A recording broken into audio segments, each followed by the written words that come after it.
G'day you mob, and welcome to another episode of the Aussie English podcast. Whilst creating the previous Voices of Ukraine episode, I felt the need to also reach out to my Russian friends in order to create an episode sharing their voices and experience regarding the war in Ukraine. Specifically, I wanted to ask them three questions. What are you hearing in the news in Russia? What are your thoughts on the conflict and the thoughts of those around you? And how has the conflict impacted your life? The goal of this episode isn't to shame, blame, or vilify Russian people, but to instead share their personal views and experiences in order to hopefully give us a deeper insight into how Russians, and those with mixed Russian-Ukrainian heritage, view the war and how it's being sold to them by Putin. So this war is incredibly complex in how it came about, but before we go any further, I do want to firmly put on the record that I believe the war is absolutely disgusting and a needlessly aggressive move on behalf of Putin and the Kremlin. Whilst I have heard arguments made that the US, Europe and NATO have been perceived by Russia as threatening them over the past decade or more, I don't think that can ever be used for justifying the Russian annexation of Crimea in 2014, nor the current invasion of Ukraine. Putin is trying to rebuild his personal fantasy of what the Soviet Union was in the past by taking sovereign states like Ukraine by force, all at the expense of these countries and their people's property, dignity, and lives, whilst also sacrificing the present and future well-being of his own people in Russia. In order to justify an indefensible war on the Ukrainian people, he's tightened his grip around information that Russian people receive in the following ways. Referring to Putin's war as a war or invasion is now a crime that can be punished by huge fines and up to 15 years in jail. Social media websites like Facebook, Instagram and YouTube have been banned. Independent news sources have been shut down. And the only information available to Russians is now in the form of state-run media outlets on TV. This is all in an attempt to make sure that the Russian people only hear Putin's narrative about this, quote, special operation and how it's unfolding so that he can maintain popularity and support whilst trying to rebuild his deluded idea of the Russian Empire. Here is Russian-born American journalist Julia Ioffe speaking on PBS's Amonpour and Company recently. The link to the full interview will be in the show notes. Here she lays out the kind of reality that Russians are living in currently and the information they're receiving about the war in Ukraine. You just interviewed one of the few independent pollsters in Russia who said that about 2/3 of the people there support this war. I'm not sure what to believe about what people tell pollsters here, or especially in Russia, but you were born in Russia, you studied in Russia, you speak Russian. Tell me what your sense is about the Russian people and what they feel about this war. It's very hard to gauge now more than ever because Russia has become kind of a black box with the shutting down of the last vestiges of Russian independent media, and because now people can be fined or go to jail for up to 15 years for even calling this war a war or deviating from the line about the war set by the Kremlin. So if it was hard to poll people in Russia before, now it's gotten that much harder. Especially if you're polling older people who were born and lived in the Soviet Union, and you have somebody from an official sounding organization calling and asking you, do you like Vladimir Putin?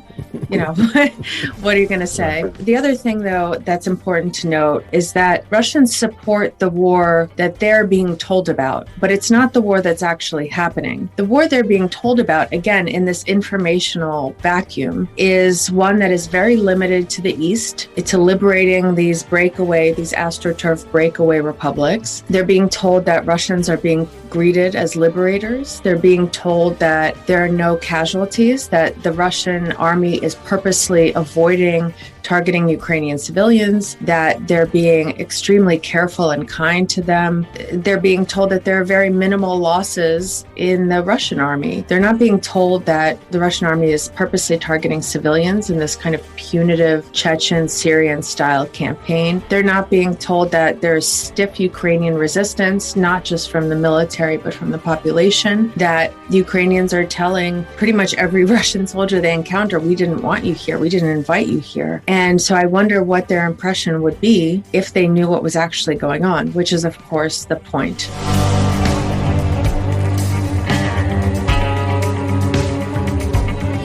So hopefully Julia has set the stage for the rest of this episode, where you'll hear from Russians as well as people of both Ukrainian and Russian descent living either in Ukraine, Russia, or abroad. Lastly, I'm under no illusions that as an Australian and Westerner, I am exposed to misinformation and disinformation as well as propaganda in my own country and other Western countries via the media. However, hopefully we can all agree what's currently going on in Russia with the complete suppression of free speech and no free media is a completely different Orwellian kettle of fish, which is starting to give North Korea a run for its money. On that note, if you haven't read George Orwell's 1984, now is a very good time to do it. So here are the voices of Russia answering the very first question, what are you hearing in the news?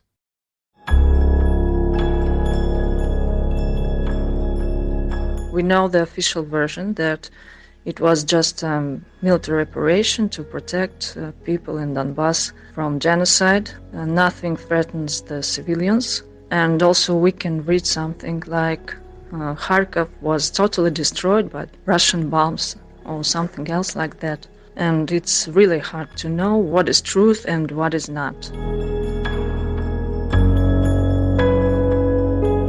In official Russian news said that Russia is saving Russian-speaking people from Ukrainian nationalists who are part of militaristic groups as Azov.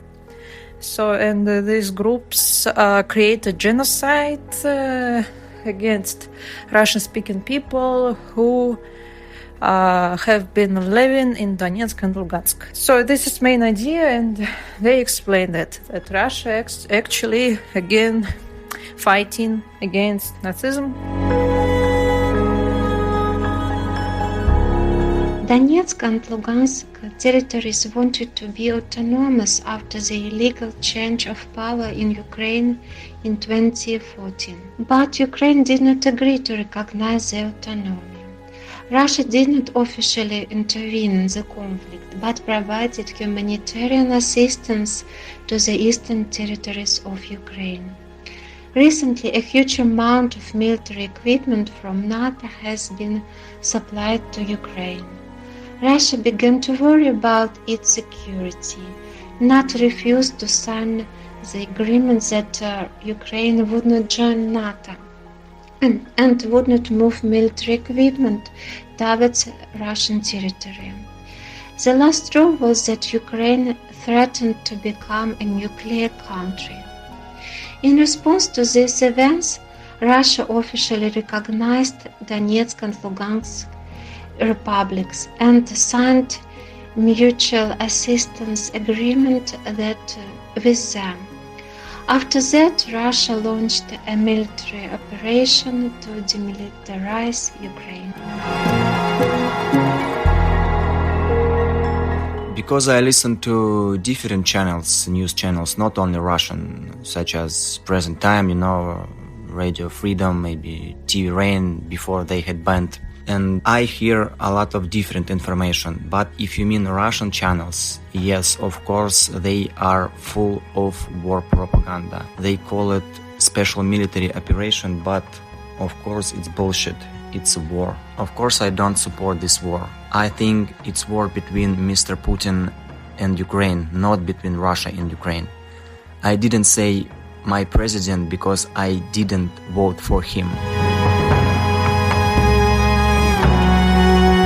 Unfortunately, it is true that the Russian government shows propaganda that poisoned a lot of minds, not only of Russian people, but a lot of people in the rest of the world. It's using different methods. For example, through parts, different media channels and social media. They typically manipulate information to label Ukrainians as nationalists and terrorists. The Russian propaganda and Putin calls it an operation to save Donbass. That's not true, but what I call it is that it's a total war on Ukraine as a sovereign nation, that they want to destroy its democracy that people build. And what I really think is Russia is heading to become a fascist state. In my eyes, it even beat Somalia in brutality and dedication to destroy cities and innocent lives. Well, it's true that the Russian government has been showing propaganda to people ever since Putin came to power. So all independent media channels were nationalized, and people essentially have been getting news from just one source of information for 20 plus years. And the government has been living by the famous quote from the Nuremberg trials from Hermann Goering, that the people can always be brought to the bidding of the leaders.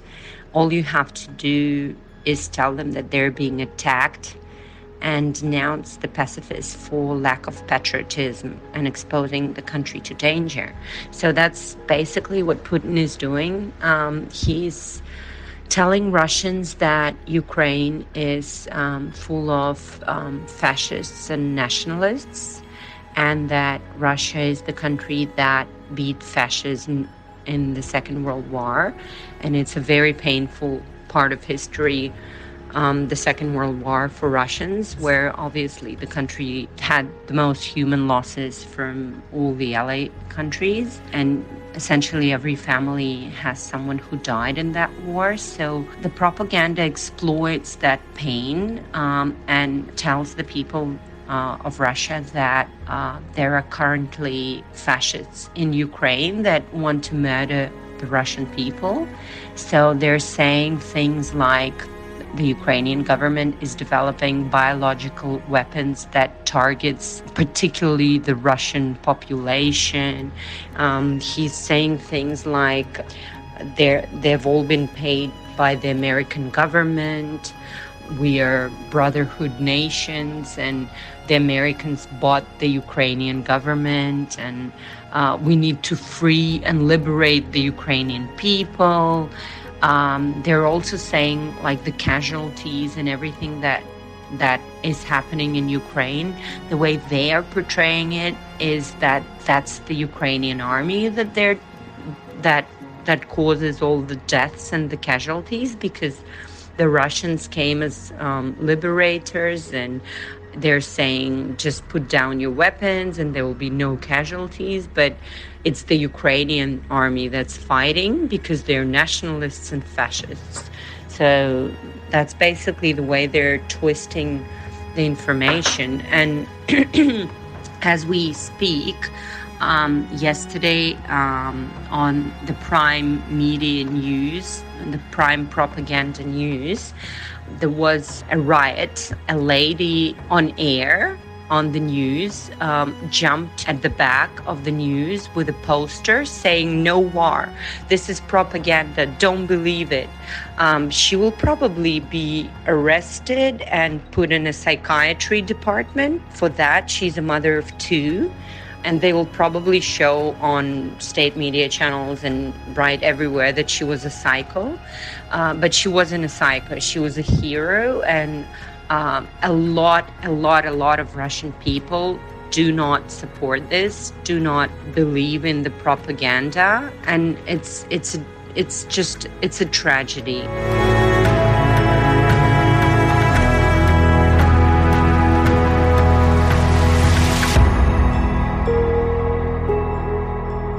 Wow. Okay. So the people of Russia are being told that this quote-unquote special operation, that is in my opinion an unjust war, is a mission to save their country from becoming vulnerable to attack and to save the Russian speakers in the east of Ukraine from quote Nazis. These claims have been shown to be completely false by experts across the board, and which have been fabricated by Putin in order to create a monster to fight and garner support from the Russian population. Fortunately, as the voices in this episode attest, many Russians are onto what Putin's doing and are aware of the propaganda being spewed out to the masses. Thousands of people have already gone out onto the streets in Russia to protest and sadly have been arrested by police and hauled off to police stations and even sent to jail, so the bravery of many Russians cannot be understated. Before we continue though, I thought I'd cover a few points about the hypocrisy from Putin in relation to his claims of Nazism and Ukraine. Firstly, Putin has been shown to have hired the Wagner Group, who are connected to actual white supremacist Nazis, in order to try and assassinate the Jewish president of Ukraine, Volodymyr Zelensky, whose own relatives died in the Second World War at the hands of the Nazis.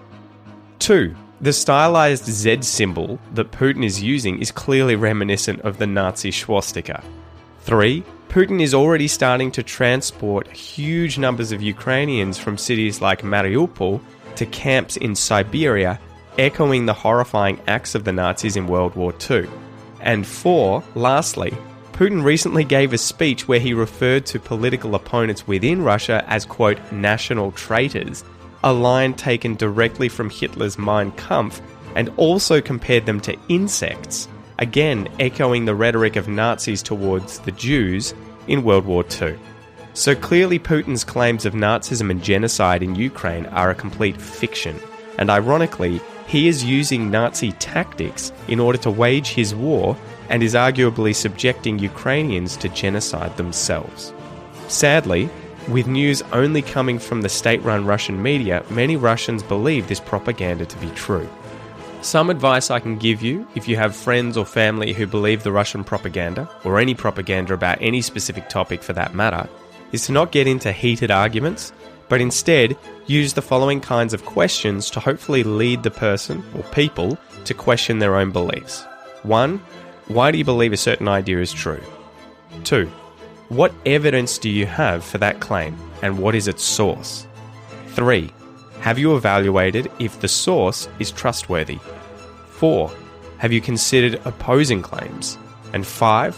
What information would you need to see to have your mind changed? You can obviously ask yourself these same questions when trying to evaluate claims that you believe to be true. Let's move on to part 2 in this episode, where I ask the following question. What are your thoughts on the conflict, and what are the thoughts of the people around you on it?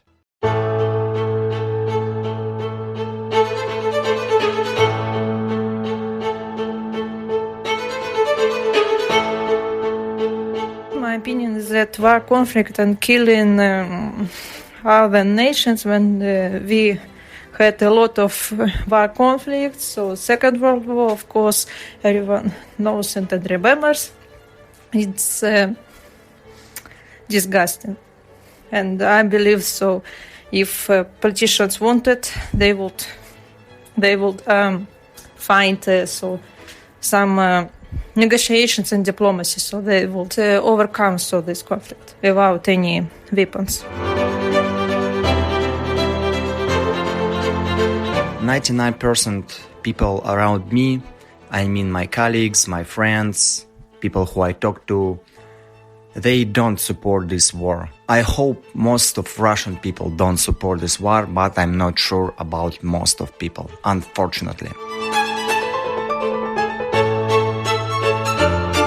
People around me are divided in two groups. Some of them think that it was really necessary and there was no choice, and some of them think that it was an act of a horrible aggression and it's terrible. People are scared, really scared. People around me don't support this war. However, people that I know in Russia, they tend to listen to what propaganda tells them and have an opinion that they think is justified.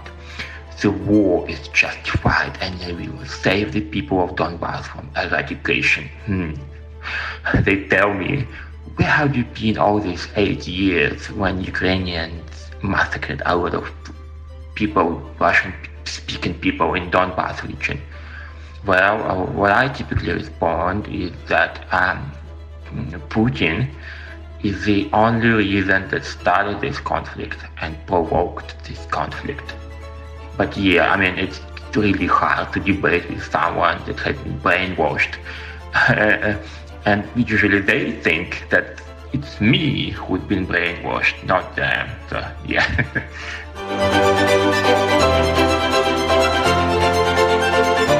Many Russians and Ukrainians share family.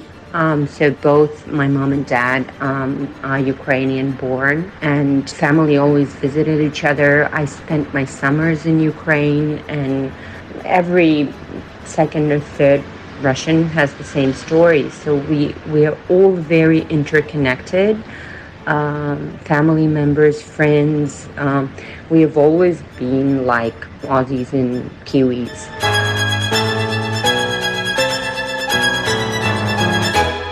Many famous people recorded appeals to end the war. However, some well-known people support the current policy and believe that Russia is forced to behave in this way, as there is a direct threat from NATO in Ukraine. I believe that neither Russians, nor Ukrainians, nor Europeans know the true causes of the conflict, as the media misinforms people and shows the conflict in different ways to residents of different countries. Perhaps this conflict is not between Russia and Ukraine, but between Russia and the United States, which actively influence the politics of Ukraine and Europe. But the worst thing is that ordinary people who are not involved in politics suffer. I want the military action in Ukraine to stop and the politicians to come to a peace agreement. But I want to underline that nobody of my friends or people I know wants this war.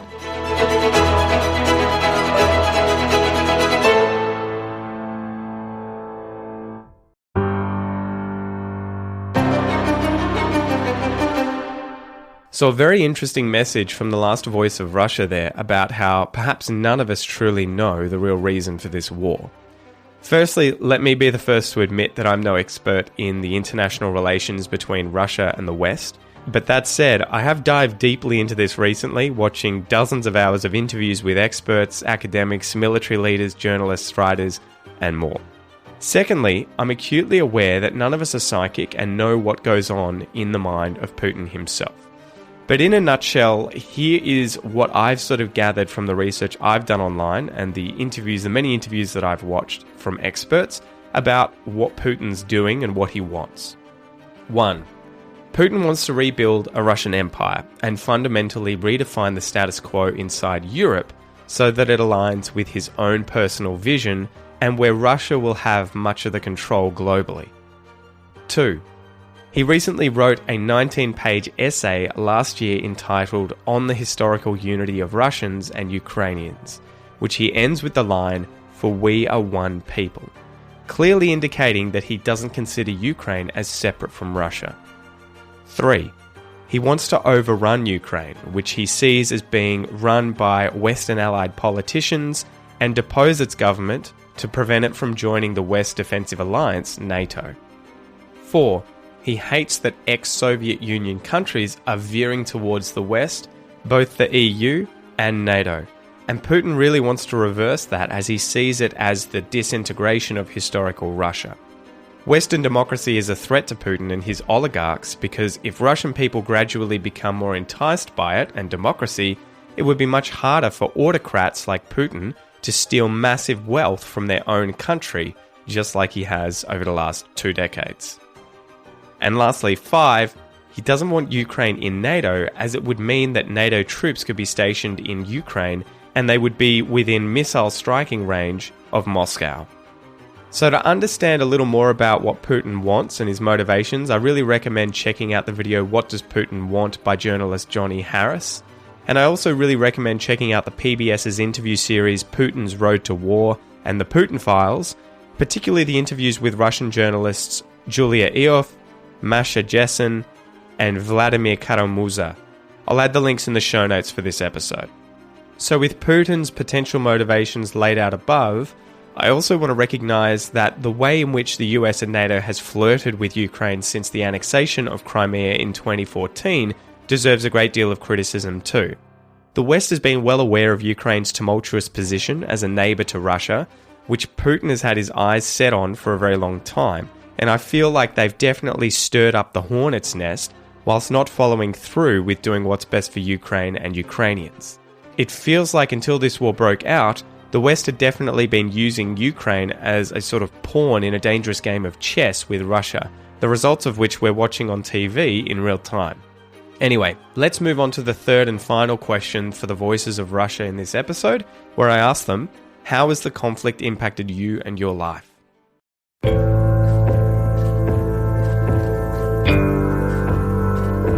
As regards to some impacts, so sanctions, etc., right now I don't feel it, and my family too, but we see that there are already lack of some foreign medicaments, and I don't know what will be with people whose health depends on these medicaments, like who has cancer, for example. But I'm afraid in long term it just will be worse. I mean, in economic situation, yes. But I hope soon it will be finished.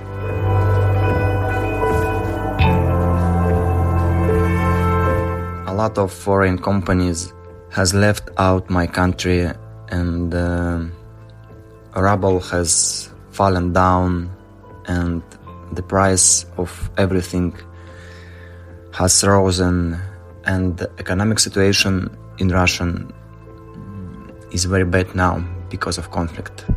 For example, I study English on Italki, and I pay for it by dollars. And before the 24th February, $1 costed 75 rubles, but now $1 costs 135 rubles. I can't visit France, where my daughter's father lives. I wanted to go there this summer, but now I understand that it will be impossible. Prices have already begun to rise, and most likely the well-being of Russians will get worse.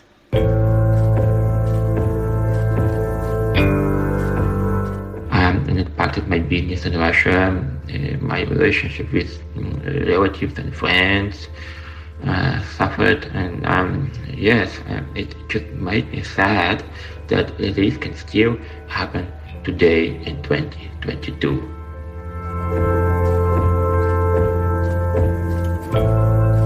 Now I just see that prices are increasing, and I live not far from Kharkov, and we have lots of refugees in my home city. But now, for example, they banned MasterCard and Visa, and my cards are basically a plastic garbage. I cannot transfer my money from Russia. And now it's just impossible. So there are a lot of questions of what I'll be doing. So the sanctions are quite funny, because oligarchs, we have like several yachts, we have several castles in Russia, we have a lot of money and a lot of ways of save the money, for example, via cryptocurrency and via offshores, but normal people, they can't afford that. I have two kids in Russia and I worry about them. I'd like to bring them to Australia, but the problem is that their mother is too patriotic and she doesn't allow them to leave Russia. I'm afraid that the government might block the internet as they block the media, Facebook, etc., and I won't be able to call them. My plan was to bring them here when they finish school in 5 years, but now the borders are closed and I do not know what might happen in the next few years. Also, I left some comments on social media and I'm afraid that if I go to Russia I might face some problems with Russian law. We've got half of our IT team in Kiev, and we've been trying to relocate them, and I'm trying to look at pathways for my family because unfortunately Australia isn't granting any humanitarian visas. They're just giving tourist visas out at this stage, so my family members won't be able to work. At the same time, it's really traumatic for the Russian side as well, because obviously my family is not supporting any of this. They're deeply traumatized. They've been helping relatives in Ukraine and they've been quite vocal. They put like little Ukrainian flags out on their socials, and things like that are criminal activity in Russia at this stage. So you can get 15 to 20 years in prison for supporting Ukraine or for being against the war. It is really scary what is going to happen to people there that have the courage to speak out and not support this absolutely outrageous criminal act by Mr. Putin. I pray and hope that, it will end the sooner the better for everyone, and that they can negotiate a ceasefire at one point or another. And I honestly hope that Ukraine would be something Mr. Putin finally chokes on, and that will be it for him.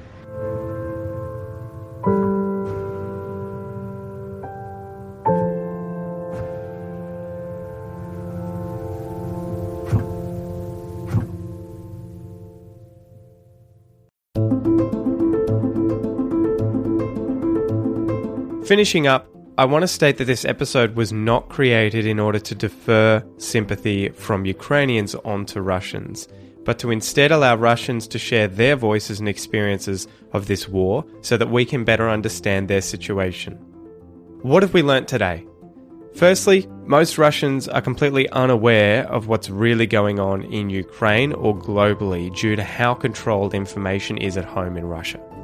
Secondly, many Russians don't support this war. They're ashamed of their leader's illegal war in Ukraine and they want it to end immediately. And thirdly, their lives are being impacted in countless ways due to sanctions first and foremost, as well as the deep interconnectedness many Russian and Ukrainian families have. I want to say a massive thank you to everyone involved in today's episode. I really appreciate you guys taking the time out of your days to be a part of this project, and I wish the best for you, your loved ones, and your country in the future. Spasibo.